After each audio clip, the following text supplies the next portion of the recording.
मैंने आपसे बात की थी कि किस तरीके से नूह परमेश्वर के संग संग चलता रहा और उसका परिणाम यह हुआ कि परमेश्वर ने उस भयंकर जल प्रलय से नूह को बचाया। एक नाव का नक्शा दिया, नाव तैयार हुई। नूह, उसकी पत्नी, उसके 3 पुत्र और 3 बहुएं, ये 8 लोगों का परिवार उस जहाज में गया। 40 दिन, और ना सिर्फ ये 8 जन बल्कि 2-2 करके और 7-7 करके पशु भी आए, पक्षी भी आए, सब प्रकार के रेंगने वाले जंतु भी आए। 40 दिन और रात पृथ्वी पर मूसलाधार आसमान के झरोके खुल करके और धरती के सोते फूट करके बारिश हुई। इतनी बारिश हुई कि जितने पहाड़ थे सब डूब गए।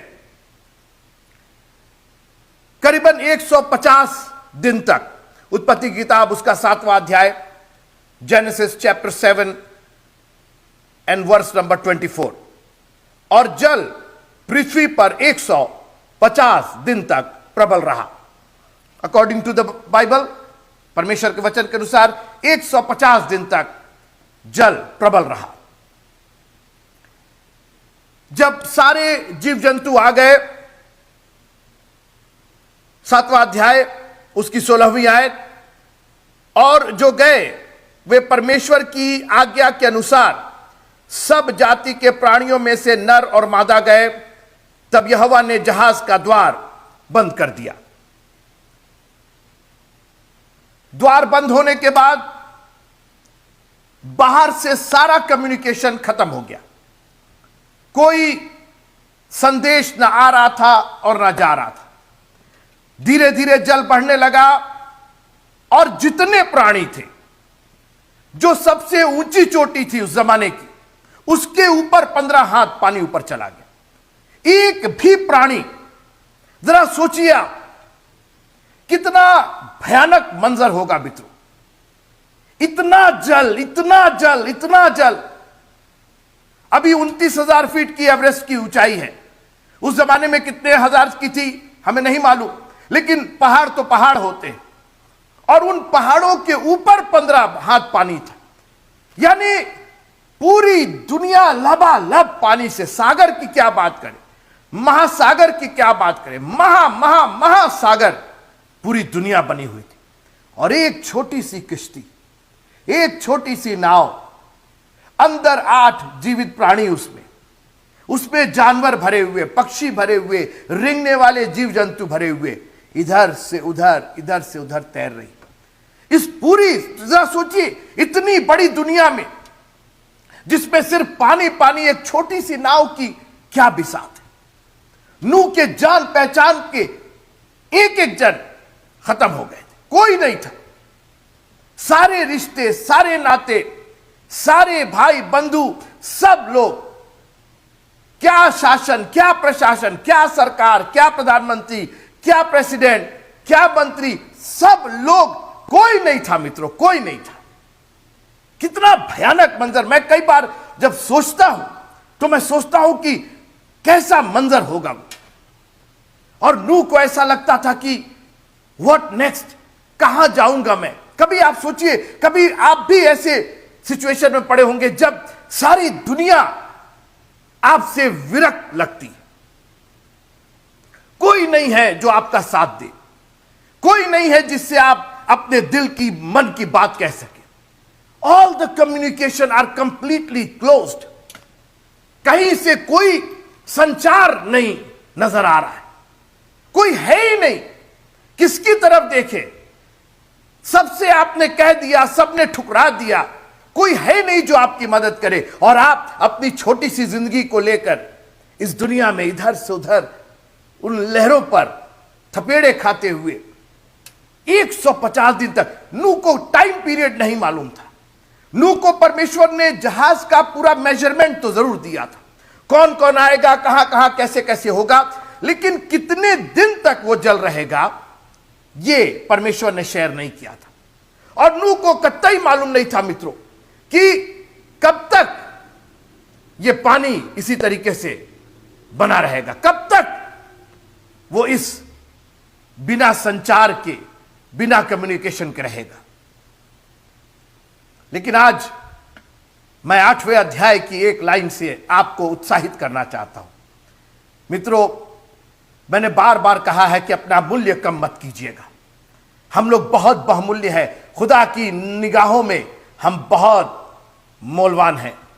हमें बहुत परमेश्वर ने प्यार से बनाया है, हमारे नथनों में उसने जीवन का श्वास फूंका है। अपने आप को मामूली मत जानिएगा, अपने आप को 2 कौड़ी का मत जानिएगा, सिर्फ इसलिए कि हमारे पास पैसे कम हैं, इसलिए कि हम गरीब हैं, हम पढ़े लिखे नहीं हैं, हमारी शक्लो सूरत शायद हमारी अपनी नजरों में अच्छी ना हो। लेकिन मित्रों, हमें परमेश्वर ने बनाया है, हम उसकी संतान हैं, उसके बेटे और बेटियां हैं, इसलिए अपने आप को कमतर मत जानिएगा। क्योंकि दुनिया के सब लोग आपको भूल जाए, दुनिया हो ही ना याद करने के लिए। आप ये सोचिए, नूह किस पर ब्लेम करता? आज तो हम लोग के पास एक गेम है, ब्लेम गेम जिसको कहते हैं। हम लोग दोषारोपण कर सकते हैं, अरे फलाने नहीं आए, ढेकाने नहीं आए, उन पर हमने नाश किया था, उन पर हमने भरोसा किया था। आज तो हम लोग कह सकते हैं, नूह किस पर भरोसा करता? आप हमें यह बताइए। कोई था ही नहीं, ना आगे ना पीछे, ना ऊपर ना नीचे, कोई था ही नहीं। किस रिश्तेदार पर उंगली उठाता, किस भाई बंधु पर उंगली उठाता, किस अपने नातों पर, किस दोस्त पर, किस दोस्त को कंप्लेन करता, शिकायत करता और कहता भैया तुम आए नहीं, हम जब मुसीबत में, तो दोस्त है ही नहीं वहां पर, रिश्ते खानदान है ही नहीं वहां पर। मगर आज मैं आपको एक बार फिर से उत्साहित करना चाहता हूं कि घबराइए नहीं। अगर खुदा की योजना में आप हैं, if you are in the will and plan of God, no matter how distressed your situation is, कितना भी भयानक मंजर क्यों ना हो, एक जन है जो आपकी सुधि लेगा। आइए मेरे साथ उत्पत्ति किताब उसका 8वां अध्याय और उसकी पहली आयत। परंतु परमेश्वर ने नूह और जितने बनेले पशु और घरेलू पशु उसके संग जहाज में थे, उन सबों की सुधि ली। मैं इसी पर आपका ध्यान थोड़ी देर के लिए आकर्षित करना चाहता हूं। किसी ने अगर सुधि नहीं ली, कोई था ही नहीं सुधि लेने वाला। हम ब्लेम भी नहीं करना चाहते, दोष भी नहीं लगाना चाहते, किस पर लगाए, कोई होगा तब तो दोष लगाए। लेकिन प्रभु का धन्यवाद हो, कोई नहीं रहने के बावजूद हमारा प्रभु मौजूद है। और यही मैं आज सुबह आपसे बांटना चाहता हूं कि कोई सुधि नहीं लेगा, लेकिन प्रभु आपका सुधि लेने को तैयार है। उसने इन्वेस्ट किया है, उसने आपको बनाया है, हम उसके हाथों की कारीगरी हैं। इट इज हिज रिस्पॉन्सिबिलिटी, वो हमारा चरवाहा है। और इस भेड़ की देखभाल करना, इस भेड़ को हरी हरी चराइयों में ले जाना, इस भेड़ को सुखदाई जल के झरने के पास ले जाना, इस भेड़ की भूख और प्यास मिटाना हमारे चरवाहे का काम है। और मैं आज धन्यवाद करता हूं कि हमारे पास एक ऐसा चरवाहा है जो किसी और के ना होने के बावजूद वो अनंत काल से अनंत काल तक ईश्वर है, वो मौजूद है। मित्रों, no matter what kind of circumstances you are in, कोई फर्क नहीं पड़ता आप कैसी स्थिति और परिस्थिति में हैं, आपका चरवाहा, आपका प्रभु, आपका उद्धारकर्ता, आपका यहोवा परमेश्वर आज भी आपकी सुधि लेने को तैयार है। उस भयानक मंजर में मित्रों, जब कोई आसपास नजर नहीं आ रहा है, परमेश्वर ने सुधि ली। हालेलुया। और न सिर्फ नूह की, लेकिन उसके साथ जितने लोग थे उन सबों की सुधि ली। और कई बार मित्रों, हो सकता है आपकी वजह से परमेश्वर ने आपकी सुधि ली और पूरा का पूरा खानदान परमेश्वर के द्वारा सुधि प्राप्त कर गया। पूरे खानदान को बरकत मिल गई, आपके बच्चों को आशीष मिल गई, आपकी वाइफ और आपके हस्बैंड को आशीष मिल गई। मित्रों, हमारा प्रभु ना सिर्फ आपको, लेकिन आपसे जुड़े हुए जितने लोग हैं, हर एक को बरकत देना जानता है। वो सबकी सुधि लेता है। क्या खूबसूरत बात! उस भयानक मंजर में ऐसा दृश्य जो रूह को कपा दे। एक छोटी सी नाव अंधेरे में, कभी इधर कभी उधर, कोई किनारा नहीं, कहां लगेगी ये नाव कहां, कितनी देर लगती उस नाव को डूबने में? दुनिया डूब गई, उस नाव को डूबने में कितनी देर लगती? और आज मैं यही कहना चाहता हूं मित्रों कि आपको डूबने में देर नहीं लगती, मगर आप आज भी मौजूद हैं, जिंदों की जमीन पर है, और अभी भी आपके हाथ नहीं उठ रहे हैं, अभी भी तालियां नहीं बज रही हैं, अभी भी स्तुति प्रशंसा नहीं हो रही। आपको डूबने में देर नहीं लगती। लेकिन परमेश्वर ने आज आपको जिंदा रखा है। हालेलुया। अपने हाथों को उठा करके कहिए, प्रभु तेरा धन्यवाद हो, मुझे डूबने में देर नहीं लगती। जब ये दुनिया डूब गई तो मैं क्या हूं, लेकिन आपकी दया ने मुझको इस पानी पर, इस प्रकोप पर, इस भयानक मंजर में भी संभाल करके रखा है, इसलिए आपका धन्यवाद हो प्रभु जी। और कोई नहीं तो अपने प्रभु परमेश्वर पर भरोसा रखिए, वो आपकी सुधि लेगा। और 3 तरीके से परमेश्वर ने नूह की सुधि ली। मैं ये बात करके आपसे विदा लूंगा। सबसे पहले जो उसने सुधि ली, सुनिएगा, 8वां अध्याय उत्पत्ति का और उसकी पहली आयत। परंतु परमेश्वर ने नूह और जितने बनेले पशु और घरेलू पशु उसके संग जहाज में थे, उन सबों की सुधि ली। और परमेश्वर ने पृथ्वी पर पवन बहाई। सबसे पहले जो उसने सुधि ली, उसने पवन बहाया। और आपको जान करके खुशी होगी कि ये जो शब्द पवन है, हम लोग हवा सोचते हैं, लेकिन जो ओरिजिनल में लिखा हुआ है, ये वही शब्द है जो उत्पत्ति के पहले अध्याय में, मेरे साथ आइए, उत्पत्ति का पहला अध्याय और उसकी दूसरी आयत। पृथ्वी बेडौल और सुनसान पड़ी थी और गहरे जल के ऊपर अंधियारा था, तथा परमेश्वर का पवन, सुन रहे हैं आप, जो परमेश्वर की आत्मा यहां लिखा है, यही शब्द उत्पत्ति के 8वें अध्याय के पहली आयत में जो उसने पवन बहाई, वहां एक्चुअली उसने अपनी आत्मा बहाई। और आज मैं आपको उत्साहित करना चाहता हूं मित्रों कि हमारा परमेश्वर अपनी आत्मा के द्वारा हमारी सुधि लेता है। उसने पवित्र आत्मा की वो सामर्थ्य दी है, क्योंकि इस संसार में बगैर पवित्र आत्मा के, बाइबल कहती है कि जिसमें उसका आत्मा नहीं वो उसका जन नहीं। मित्रों, यही आत्मा, ये पुनरुत्थान की जो सामर्थ्य है, वही आत्मा जिसने यीशु को जिलाया था, वही आत्मा उसने दी। उसने नूह की और उसके साथ जितने लोग थे उनकी सुधि ली, अपनी आत्मा बहा करके। हालेलुया। और मैं प्रभु का धन्यवाद करता हूं कि आज भी वो पवित्र आत्मा की सामर्थ हमारे बीच में बह रही है। हालेलुया। कोई भी मंजर कैसा क्यों ना हो, कोई भी भयानक समय क्यों ना हो, उसकी आत्मा आपको जिलाने के लिए, आपको उठाने के लिए, आपकी मदद करने के लिए हमेशा मौजूद है। उसने अपनी आत्मा भेज करके, अपनी आत्मा बहा करके उस प्रकोप के ऊपर, जो जल परमेश्वर के क्रोध का एक स्वरूप था, उसके ऊपर अपनी आत्मा बहाई। जब आप प्रभु के नाम में बपतिस्मा लेते हैं, आप उसके क्रोध में तो जाते हैं, मगर जब आप ऊपर आते हैं तो वो अपनी आत्मा बहाता है। और लिखा है कि वो पवित्र आत्मा का दान तुम पाओगे। वो पवित्र आत्मा का दान परमेश्वर के उस क्रोध को हमसे अलग करता है। पहली सुधि उसने पवन बहा करके, अपनी आत्मा भेज करके। हालेलुया। आपको याद होगा यीशु मसीह जब जी उठे, उन्होंने अपने चेलों से कहा, ठहरे रहना यरूशलेम में, अब पवन बहनी है तुम्हारे ऊपर, हवा बहनी है। आंधी का सा शब्द उनको सुनाई दिया। वो आंधी का सा शब्द नहीं था मित्रों, वो परमेश्वर की पवित्र आत्मा वहां से गुजर रही थी, वहां मंडरा रही थी। और आज परमेश्वर की आत्मा हमारे जीवनों में मंडरानी चाहिए। और जब वो मंडराती है तो एक आवाज निकलती है। आंधी की आवाज कोई नहीं समझ पाता, उसी प्रकार आत्मा की आवाज जब अन्य भाषा में आप बात करते हैं, वो पवित्र आत्मा की, वो उस आंधी की, वो उस पवन की, वो परमेश्वर के पवित्र आत्मा की आवाज है। दुनिया नहीं समझ सकती है, आंधी की आवाज कोई नहीं समझ सकता है, मगर अब परमेश्वर का क्रोध खत्म हो रहा है। यह परमेश्वर के सुधि लेने का एक तरीका है। जब आप पवित्र आत्मा की सामर्थ पाते हैं, अपने मुंह से अन्य भाषाएं बोलते हैं, जब हाथों को उठा के स्तुति और प्रशंसा करते हैं, याद रखिएगा परमेश्वर आपकी सुधि ले रहा है। परमेश्वर आपको ऊंचे स्थान पर कर रहा है। परमेश्वर वो पानी को घटा रहा है, क्योंकि अगले ही पल लिखा हुआ है, और जल घटने लगा। जब पवित्र आत्मा हमारे ऊपर जुम्बिश करती है, जब पवित्र आत्मा की सामर्थ्य से हम भर जाते हैं, तो परमेश्वर का क्रोध धीरे धीरे घटने लगता है।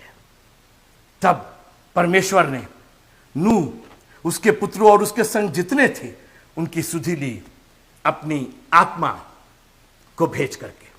फिर परमेश्वर ने उनकी सुधि ली एक और तरीके से। 8वां अध्याय और उसकी 11वीं आयत। और कबूतरी सांझ के समय उसके पास आ गई, तो क्या देखा कि उसकी चोंच में जैतून का एक नया पत्ता है। मित्रों, ये एक छोटा सा साइन, एक छोटा सा चिन्ह आज हम लोग के लिए कितना माने रखता है। हमने तो चर्च के लोगों में भी यह चिन्ह लगा रखा है, एक कबूतर जिसके मुंह में एक जैतून का पत्ता।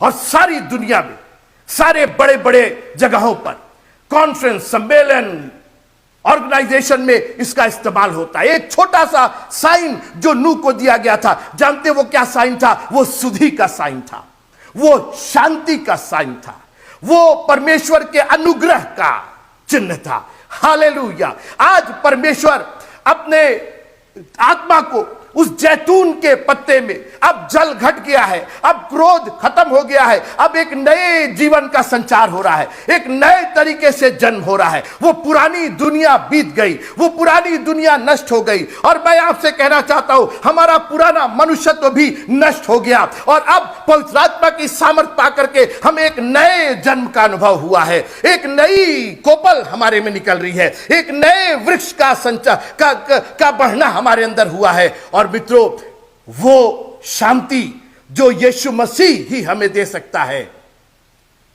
वो उसके परमेश्वर के सुधि लेने का एक प्रतीक है। उसने हमें और हमारा और हमसे जुड़े हुए जितने लोग हैं उनकी सुधि ली, अपनी शांति भेज करके मेल मिलाप कर लिया। लिखा है कि परमेश्वर ने प्रभु यीशु मसीह में होकर के संसार से मेल मिलाप कर लिया। क्रूस पर जाकर के उसने मेल मिलाप का वचन बोला, हे पिता इन्हें क्षमा कर। वो एक कबूतर के रूप में अपने मुंह में वो जैतून का पत्ता लेकर के एक चिन्ह था। यीशु मसीह परमेश्वर के प्यार का, परमेश्वर के अनुग्रह का, परमेश्वर की शांति का, परमेश्वर के मेल मिलाप का एक चिन्ह था। और इसलिए आज उसको धारण कर लीजिए। उसको लिखा हुआ है कि तब नूह ने हाथ बढ़ा करके कबूतरी को अपने पास जहाज में ले लिया। मित्रों, जब यीशु मसीह आपको शांति दे, जब वो एक चिन्ह दे शांति का, तो उसको आप ग्रहण कर लीजिए। एक नए जीवन का स्रोत और संचार आपके जीवन में हो जाए। और कबूतरी सांझ के समय उसके पास आ गई तो क्या देखा कि उसकी चोंच में जैतून का एक नया पत्ता है। इससे नूह ने जान लिया कि जल पृथ्वी पर घट गया है। फिर उसने 7 दिन और ठहर कर उसी कबूतरी को उड़ा दिया। यह एक साइन था, एक चिन्ह था कि परमेश्वर का क्रोध हट गया है। जब आपके जीवन में नया संचार हो, जब नए गीत आने लगे, जब स्तुति और प्रशंसा से आपका दिल भरा जाए, मित्रों, दिस इज अ साइन, एक चिन्ह है कि परमेश्वर ने आपकी सुधि ली है। Hallelujah, thank you Jesus.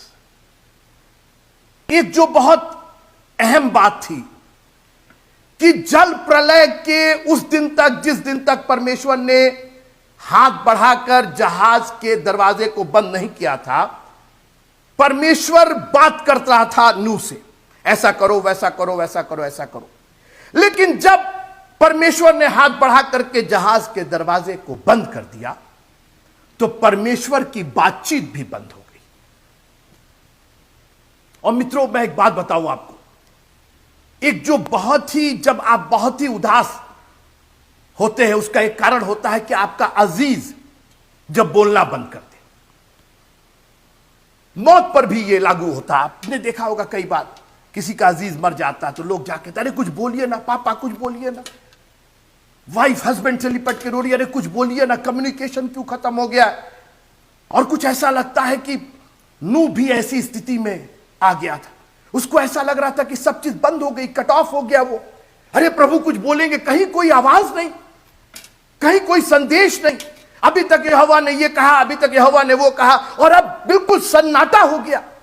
केवल आवाज आ रही है तो पानी की आवाज आ रही है, केवल उस लोगों के चीखने और चिल्लाने की आवाज आ रही है, दुनिया के नाश होने की आवाज आ रही है, परमेश्वर की आवाज नहीं सुनाई दे रही है। आज मैं आपसे यही कहना चाहता हूं मित्रों, हमें भी कई बार ऐसा लगता है दुनिया में इतना घोर संकट, इतना पाप, इतना भ्रष्टाचार, राजनीति में उथल पुथल, फाइनेंस में उथल पुथल, हर जगह मार काट, ये वो, दुनिया का इतना अपराध बढ़ गया, क्या हो क्या रहा है। मित्रों, जहाज ऊपर उठ रहा है, यह संसार धीरे धीरे नाश हो रहा है, परमेश्वर का क्रोध बढ़ता जा रहा है, लोग चीख रहे हैं, चिल्ला रहे हैं, किसी तरीके से बचने की, फ्रस्ट्रेटेड है बचने की, कोई ये करके, कोई वो करके, कोई राजनीति का सहारा लेके, कोई किसी का सहारा लेके किसी तरीके से बच जाए।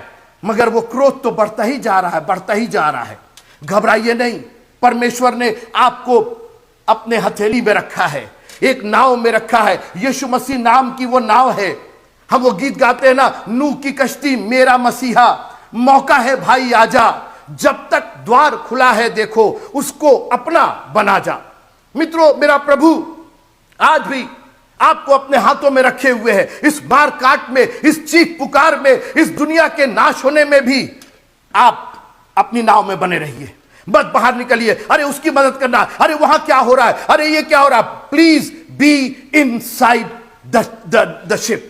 आप उस आर्क में रहिए, उस बोट में रहिए, उस परमेश्वर के अनुग्रह के अंदर रहिए। आप संडे मॉर्निंग इधर उधर भटकना छोड़िए, और जब मीटिंग हो, जब आपको कॉल हो, एक काम कीजिए, उस नाव में बने रहिए, क्योंकि आपका छुटकारा, आपका बचाव उस नाव में ही है। मित्रों, यह दुनिया धीरे धीरे नाश हुई जा रही है, हर एक आदमी हलाक हुआ जा रहा है। आप मत होइए हलाक।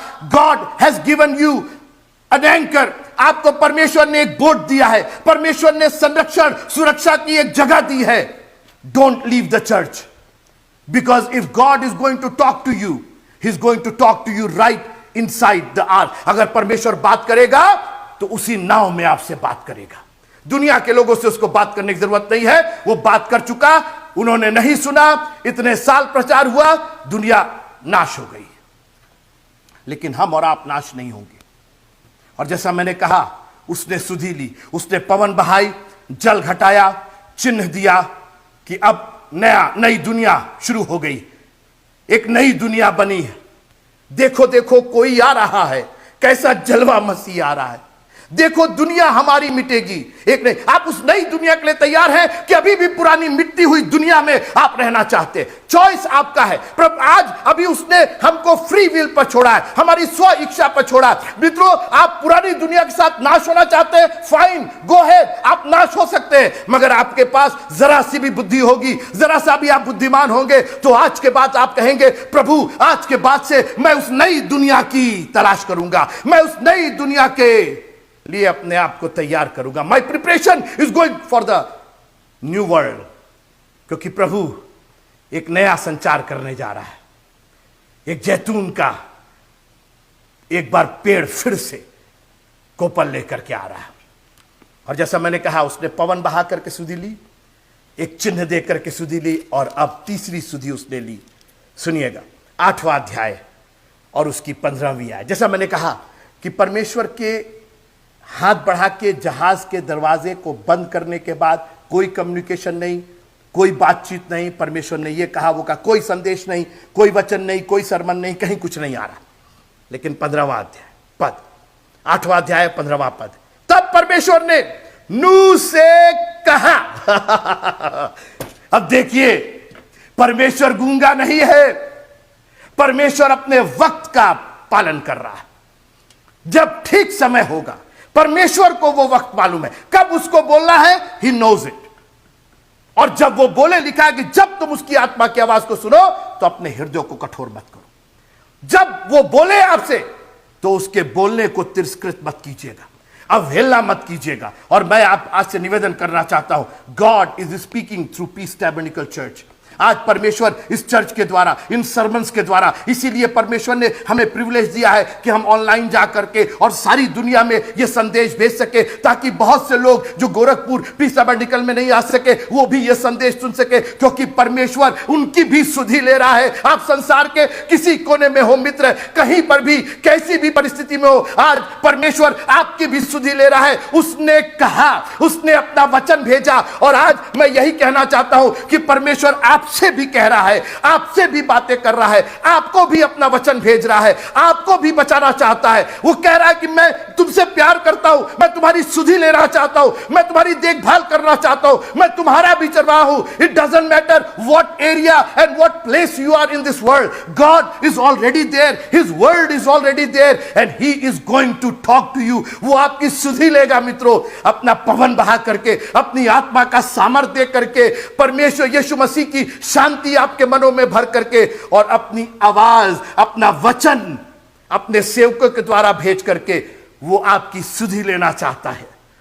वो नहीं चाहता कि अब जो पुराना संसार था उसकी कोई बात आपको याद रहे। वो संसार खत्म हो गया, वो नष्ट हो गया, वो मिट गया, देखो मैंने सब कुछ नया कर दिया है। और जानते हैं परमेश्वर ने क्या कहा? अपने वचन के अनुसार उसने क्या कहा, सुनिएगा। उसने कहा, तू अपने पुत्रों, पत्नी और बहुओं समेत जहाज में से निकल आ। हालेलुया। मैं आपसे निवेदन करना चाहता हूं, जब हमारा प्रभु यीशु मसीह आएगा तो कहेगा निकल आओ। और आज भी परमेश्वर का वचन कहता उनमें से निकलो। उनमें तुम्हारा कोई संबंध नहीं होना चाहिए। आप प्रकाश का अंधकार से क्या संबंध? उनमें से निकल आओ, उनके बीच में से निकल आओ। और आज परमेश्वर चाहता है कि हम निकल आए मित्रों। और एक दिन वो आएगा जबकि हमको इस संसार से निकाल करके उस जगह हमेशा हमेशा के लिए सुरक्षित कर देगा, जहां ना जल होगा, ना प्रलय होगा, ना दुख होगा, ना बीमारी होगी। और हमारी आंखों से सब आंसुओं को पोंछ डालेगा। हमारा प्रभु आज भी हमारी सुधि लेने को तैयार है। एक काम कीजिए, उस जहाज में बने रहिए। यीशु मसीह के नाम के जहाज में विश्वास रखिए, उसमें बने रहिए। दुनिया को तबाह होने दीजिए। वो परमेश्वर का क्रोध है, परमेश्वर अपना काम करेगा। लेकिन परमेश्वर ने अगर आपको उद्धार दिया है, अगर आपको बुलाया है, तो उसके प्यार और उसके अनुग्रह में बने रहिए। परमेश्वर आपकी भी सुधि लेगा।